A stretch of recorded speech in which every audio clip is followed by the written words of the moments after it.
Hey everyone, hope you all are good. I am Priya. This is the another day of the blog. तो अभी तो मैं library जाने के लिए रेडी हुई हूँ, बट मैंने इसमें सुबह का भी टारगेट इंक्लूड किया है कि सुबह मैंने करंट अफेयर्स में क्या क्या कंप्लीट किया।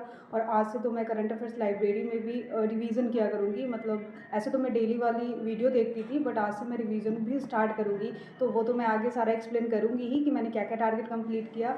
और हाँ, मैं इसमें रीजनिंग का भी इंक्लूड करूँगी कि रीजनिंग का मैं कैसे प्रैक्टिस कर रही हूँ, क्योंकि एक दो लोगों ने मेरे से पूछा था कि आप रीजनिंग का बता दो।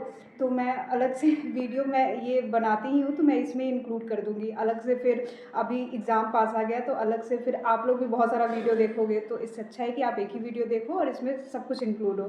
तो आप वीडियो पूरा देखो और मैं बताती हूँ पूरा दिन का टारगेट। तो चलो चलते लाइब्रेरी। शुरुआत होती है माता रानी के आशीर्वाद के साथ। उसके बाद मैं पानी गर्म करती हूँ, खुद पीती हूँ, चाय बनाती हूँ, फिर चाय लेके बैठ जाती हूँ करंट अफेयर्स करने। करंट अफेयर्स में स्मार्ट किरा से ही करती हूँ। तो अभी मार्च वाली आज भी अपडेट नहीं हुई थी, तो मैंने फरवरी का कर लिया। आज फाइनली मेरा फरवरी मतलब एक बार रीडिंग कंप्लीट हो गया। मतलब इतने दिन से मैं फरवरी ही कर रही थी। उसके बाद अब मैं रिवीज़न करूँगी, तो मैं चली जाती हूँ लाइब्रेरी और वहाँ पे मैं आज सबसे पहले टेस्ट लगाती हूँ। तो आज मैंने ऑलिव बोर्ड का सब्सक्रिप्शन ले लिया था, तो मैंने 4th नंबर का टेस्ट लगाया और मेरे इसमें मार्क्स फिर से गंदे आते। पता नहीं जितना पास एग्ज़ाम आ रहा है उतने गंदे मार्क्स आ रहे हैं। बट फिर भी मैं कल इसका एनालिसिस करूँगी तो बताऊँगी। बट मैंने इंग्लिश और जीए तुरंत ही कर लिया और यहाँ मैं एकदम जीए को एकदम सीरियस होकर पढ़ रही हूँ। और उसके बाद मैं एडिटोरियल की, करंट अफेयर्स की, और यहाँ मैं फिर से जीए करने बैठ गई, क्योंकि अब मैं करंट अफेयर्स रिवीजन भी लाइब्रेरी में ही करूँगी। वो मैं घर पे करती थी, बट कभी कभी घर पे ऐसा होता था रात को आलस आ जाती थी और मैं सो जाती थी। तो मैंने सोचा कि नहीं, अब मैथ्स रीजनिंग घर पे करूँगी और करंट अफेयर्स लाइब्रेरी में ही करूँगी। तो इसीलिए मैंने जनवरी का मैं एक बार पढ़ी थी, बट आज जब मैं पढ़ी हूँ मुझे कुछ भी याद नहीं था। तो मुझे ऐसा लग रहा था कि सब मैं नया ही पढ़ रही हूँ। मतलब कुछ कुछ ही ऐसा था जो मुझे याद आ रहा था। तो इसका फिर प्रॉपर अच्छे से रिवीजन करना है, तो वही मैं बैठ के कर रही हूँ। तो आप सोच रहे होगे कि ये लिख क्या रही है बैठ के। तो मैं करंट अफेयर्स ऐसे ही कुछ कुछ लिख लिख के करती हूँ ताकि मेरा फोकस बना रहे।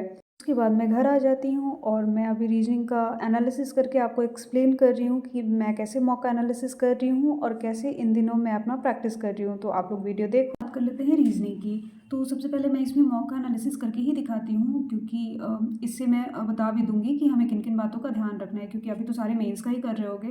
तो ये टेस्ट आज मैंने सुबह लगाया था, लेकिन मैं इसका एनालिसिस नहीं की हूँ, कल करूँगी।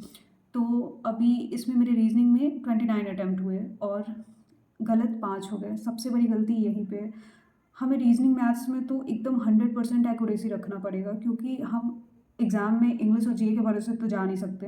तो हमें रीजनिंग और मैथ्स को पूरा जब भी टेस्ट देना होगा हमें इस बात का ध्यान रखना होगा कि इसमें हमारी एक्यूरेसी 100% हो। तो अब बात कर लेते हैं इसके कि ये जो मेरे 5 क्वेश्चन गलत हुए वो कौन कौन से गलत हुए। तो इसमें मेरे पज़ल पज़ल ही गलत हुई है मेरी। इसके क्वेश्चन कुछ सही है तो वही है, लास्ट में मैं किसी में मिस्टेक कर दी होंगी। तो ये गलती तो एग्ज़ाम में होनी नहीं चाहिए। अगर वो नहीं बन रही है मतलब नहीं बनाना है। बट पता नहीं इसको मैं क्या बनाई हूँ, अभी तो कॉपी मेरे पास है नहीं, तो मुझे ध्यान भी नहीं है इस बात का कि ये मैं कहाँ गड़बड़ की हूँ।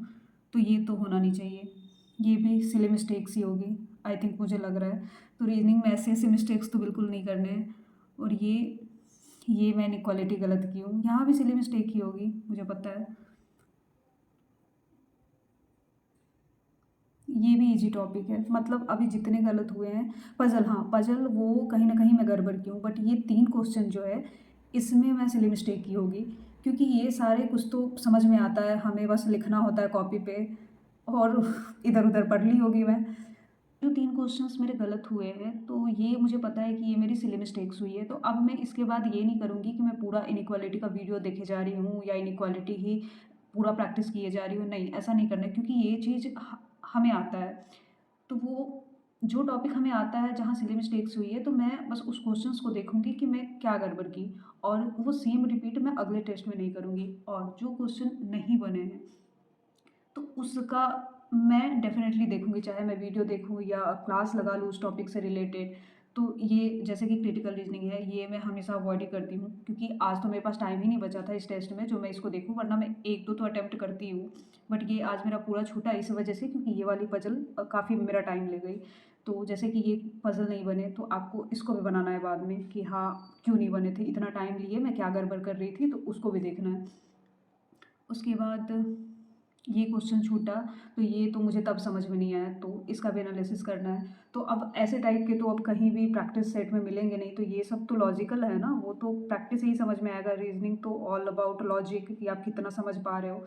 तो इसीलिए इसमें जितना ज़्यादा हो सके आप खुद से प्रैक्टिस करो क्लास देखने की। जैसे कि इसमें टॉपिक टेस्ट भी मिलते हैं, तो आपको अगर जैसे डेटा सफिशिएंसी में टाइम लगता है या उसमें बनाने में दिक्कत आती है, जैसे कि मुझे इनपुट आउटपुट में मुझे बहुत दिक्कत आती है, मतलब मैं जल्दी लॉजिक को क्रैक नहीं कर पाती हूँ। तो मैं जब भी रीजनिंग का मॉक एनालिसिस करती हूँ, तो उस टेस्ट का तो इनपुट आउटपुट बनाती ही हूँ, और साथ में मैं एक टॉपिक टेस्ट दे लेती हूँ इनपुट आउटपुट का।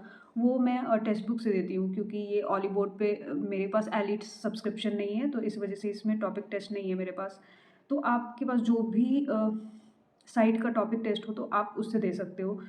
तो रीज़निंग का बस यही है कि अगर आपको किसी भी टॉपिक में दिक्कत आ रही है, बस आप उसी का वीडियो देखो। अगर आपको वो आ गई है तो उस अगर सॉरी जो भी टॉपिक आपको आ चुकी है समझ, उसके बाद आप उस टॉपिक का ओनली प्रैक्टिस करो, क्योंकि आप जितना ज़्यादा प्रैक्टिस करोगे, वही आपको एग्ज़ाम में हेल्प करेगी। वीडियो आप देखते जाओगे तो उससे रीज़निंग तो बिल्कुल इम्प्रूव नहीं होने वाली।